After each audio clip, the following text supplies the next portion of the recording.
प्रदेश में खराब मौसम का दौर अभी कुछ दिनों तक जारी रहने की संभावना है।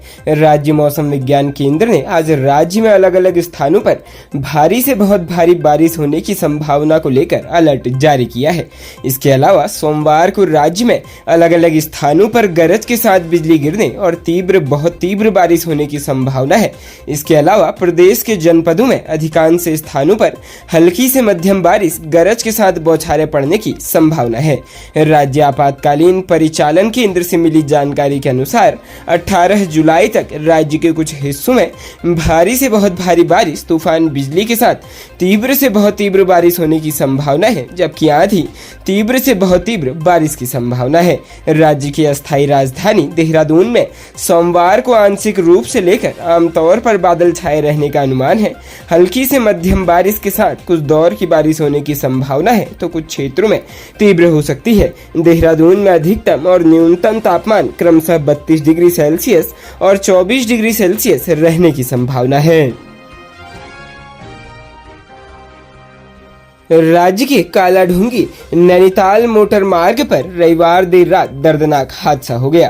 प्रिया बैंड पर यूपी के पर्यटकों की कार गहरी खाई में गिर गई। हादसे में 2 लोगों की जान चली गई, वहीं 5 लोग घायल हो गए। घायलों को हल्द्वानी की सुशीला तिवारी अस्पताल रेफर किया गया है। जानकारी के अनुसार नैनीताल के डिस्ट्रिक्ट कंट्रोल रूम को मध्य रात्रि में एक पर्यटक वाहन के दुर्घटनाग्रस्त होने की सूचना मिली, जिसके बाद एसडीआरएफ की टीम को रेस्क्यू के लिए मौके पर भेजा गया। नैनीताल से कालाढूंगी रोड में प्रिया बैंड पास एक वाहन अनियंत्रित होकर गहरी खाई में जा गिरा। एसडीआरएफ की रेस्क्यू टीम अपने आवश्यक रेस्क्यू उपकरणों के साथ उप निरीक्षक मनीष भाकुनी के नेतृत्व में तत्काल घटनास्थल पर पहुंच गई।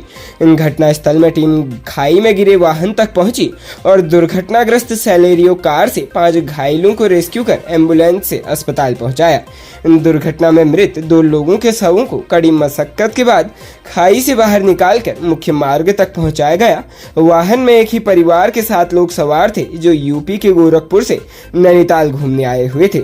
एसडीआरएफ ने यूपी निवासी 22 वर्षीय आकाश, 52 वर्षीय प्रेमचंद, 50 वर्षीय अरुणा, 25 वर्षीय सालू और 2.5 वर्षीय सालू को घायल अवस्था में खाई से रेस्क्यू कर लिया।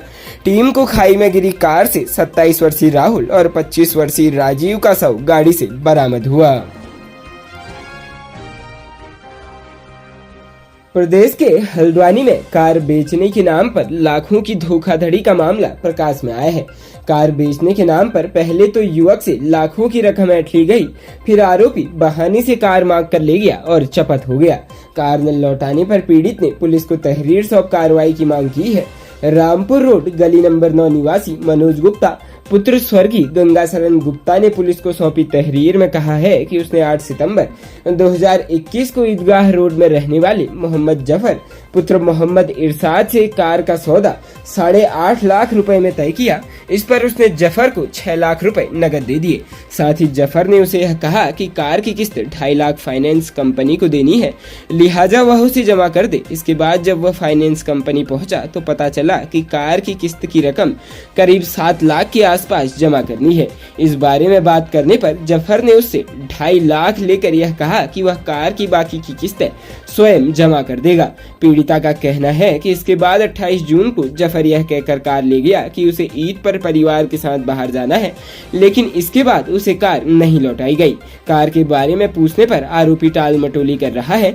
पीड़ित ने पुलिस से आरोपी के खिलाफ कार्रवाई की मांग की है। तहरीर के आधार पर पुलिस ने मुकदमा दर्ज कर अपनी कार्रवाई शुरू कर दी है।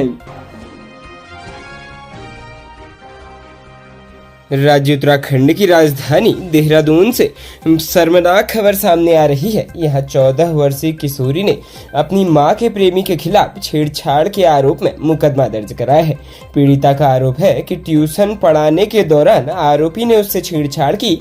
मामले में मां बेटी में विवाद होने के बाद पीड़ित बालिका बाल निकेतन में रह रही है।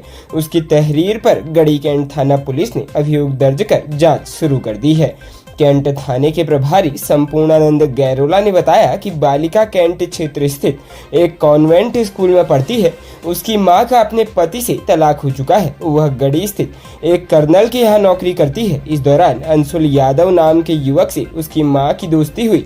तहरीर में कहा कि वह उसकी मां का बॉयफ्रेंड है। आरोप है कि अंशुल कर्नल के घर उसे ट्यूशन पढ़ाने आता था। इस दौरान अंशुल ने उससे छेड़छाड़ की। पीड़िता ने मां को इसकी जानकारी दी तो मां ने अंशुल का पक्ष लिया। इस पर पीड़िता ने ट्यूशन पढ़ना बंद कर दिया। आरोप है कि इस बीच मां कर्नल के घर से दूसरी जगह अंशुल के साथ किराए पर रहने लगी, जबकि वह कर्नल के घर में रहकर पढ़ाई करती थी। इंस्पेक्टर केंट ने बताया कि मां ने पुलिस में शिकायत कर कर्नल के घर से बेटी अपने कब्जे में मांगी। बेटी मां के साथ जाने को तैयार नहीं हुई, तब मामला बाल आयोग पहुंचा। वहां से बच्ची को बालिका निकेतन भेजा गया। बाद में बाल निकेतन से बेटी की कस्टडी मां को दे दी गई। आरोप है कि इस दौरान वह बेटी को हरिद्वार लेकर गई। वहां अंशुल के बारे में मां बेटी में बात हुई।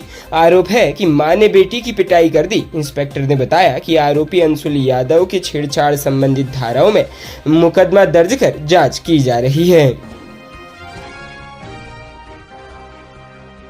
प्रदेश के रामनगर में नगर के एक निकटवर्ती ग्राम निवासी एक युवक ने खुद के पेट में चाकू मारकर स्वयं को गंभीर रूप से घायल कर लिया। उसे नगर के संयुक्त चिकित्सालय लाया गया, लेकिन यहां उसकी गंभीर स्थिति को देखते हुए उसे हायर सेंटर रेफर कर दिया गया। प्रारंभिक जांच में यह बात सामने आ रही है कि उसने अपनी पत्नी से हुए विवाद के दौरान यह आत्मघाती कदम उठाया। पुलिस से प्राप्त जानकारी के अनुसार निकटवर्ती ग्राम पूछड़ी निवासी ओमपाल अपने परिवार के साथ रहता है। बताया जा रहा है कि रविवार की दोपहर पत्नी से उसका विवाद हो गया। इस दौरान गुस्से में उसने खुद को चाकू मारकर घायल कर लिया। हालत गंभीर होने पर उसे अस्पताल पहुंचाया गया, जहां से गंभीर हालत में उसे रेफर कर दिया गया है। कोतवाल अरुण कुमार ने बताया कि पुलिस ने मौके पर पहुंचकर मामले की जांच शुरू कर दी है। राज्य के हल्द्वानी में पत्नी ने पति पर कई गंभीर आरोप लगाए हैं। आरोप है कि उसके घर से बाहर जाते ही पति दूसरी महिला के साथ संबंध स्थापित करने लगा। इस बीच उसने दोनों को आपत्तिजनक हालत में पकड़ लिया। इससे गुस्साए पति ने पत्नी पर हमला बोल दिया, जिसमें वह बाल बाल बच गई। पीड़िता ने पुलिस से कार्रवाई की मांग की है। मुखानी थाना पुलिस को सौंपी तहरीर में एक महिला ने कहा है कि बीती 29 जून की दोपहर जब वह बाजार से घर लौटी तो उसका पति देवेंद्र सिंह किसी अन्य महिला के साथ नग्नावस्था में मिला। जब उसने उक्त महिला के बारे में पूछा तो वह तैश में आ गया और मारपीट पर उतारू हो गया। आरोप है कि इस बीच पति ने उसे जान से मारने की नियत से फावड़े और तलवार से हमला भी किया, जिसमें वह बाल बाल बच गई। महिला ने पति से जानमाल का खतरा बताते हुए पुलिस से कार्रवाई करने की मांग की है। इधर पुलिस का कहना है कि मामले की जांच पड़ताल की जा रही है। खबरों में बने रहने के लिए धन्यवाद। खबरों से प्रकाशित रहने के लिए कुमाऊनी कुटुंब को सब्सक्राइब करना न भूलें तथा खबरों को शेयर कर सहयोग प्रदान अवश्य करें।